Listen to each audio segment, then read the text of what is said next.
দেখো আজকে না আমি মুরগির মাংস করছি, রবিবার তো। পেঁয়াজ, গরম মশলা, একটু গোটা গরম মশলা আর পেঁয়াজটাকে ভেজে দিয়েছি। এই আমি পেঁয়াজটাকে তুলে নিলাম, বুঝেছো? পেঁয়াজটা দিতে পারে না, একটু তেতো হয়ে যাবে। এবার আমি দেবো মাংসগুলো।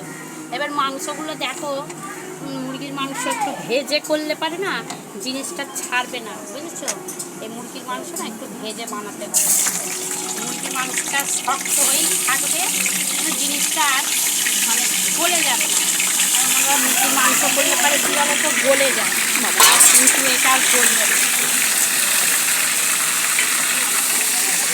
মাংসটা না, এই দেখো মাংসটা আমি ভেজে দিই, জলটা ইয়ে হয়ে যাবে আর দিয়ে যাবে, তারপরে আমি ওটাকে ইয়ে করবো।